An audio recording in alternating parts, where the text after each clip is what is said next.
Ruchita जामदारचा game आता संपलेला आहे का वाईल्ड कार्ड आल्यानंतर, यावरच आपण आज चर्चा करणार आहोत. कारण की महाराष्ट्रातल्या खूप लोकांना आजचा एपिसोड बघितल्यानंतर असं वाटलं असणार आहे की रुचिता जामदार आता संपलेली आहे, ती इथून पुढे आपल्याला खेळता येणार नाही किंवा दिसणार नाही. तर मित्रांनो, ह्याच्यावरच 2-3 ज्या प्रकारच्या गोष्टी आहेत ना त्या समोर आलेल्या आहेत. का मी असं बोलतो 2-3?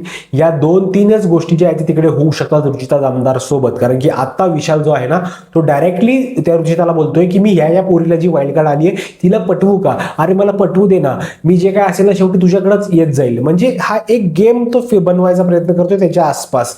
आणि विशालला एक डॉमिनन्स किंवा त्याचं स्वतःच चालतंय असंच एक जी आहे स्टेज ना, त्या स्टेजला त्याला स्वतःला बघायला आवडतं. आणि याच गोष्टीमुळे जे आहे ना ते आपली रुचिता आहे तिला खूप वाईट वाटत चाललेलं आहे. कारण की तो लाईन मारतोय बाकीच्या सदस्यांवर जे काही वाईल्ड कार्ड आलेले आहेत. आता तन्वीच्या सोबत देखील तो टायअप करायचा प्रयत्न करतोय, पण तन्वी त्याला इकडे भाव देणार नाही. पण आता नवीन जी आलेली आहे संस्कृती आहे किंवा रेवा आहे ह्यांच्यावर तो चान्स मारायचा प्रयत्न करेल किंवा ह्यांना ट्राय करायचा प्रयत्न करेल.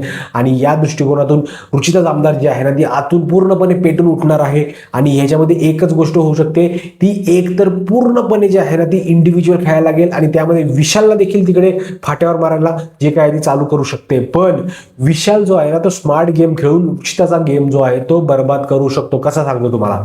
आता या रुचिताला जो आहे ना तो एक सॉफ्ट कॉर्नर तयार झालेला आहे विशाल बाबतीत.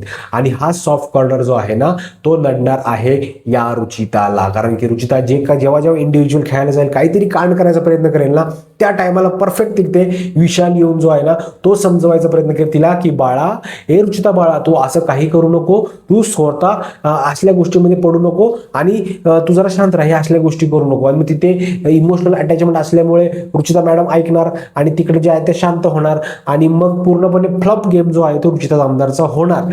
अशाच ह्या 1-2 ज्या गोष्टी आहेत ना त्या शक्यता निर्माण झालेल्या आहेत की आता इथून पुढे एक तर रुचिताचा गेम जो आहे तो एकदम अप होईल किंवा आता रुचिता जामदारचा गेम जो आहे तो पूर्णपणे जो आहे तो संपून जाणार आहे.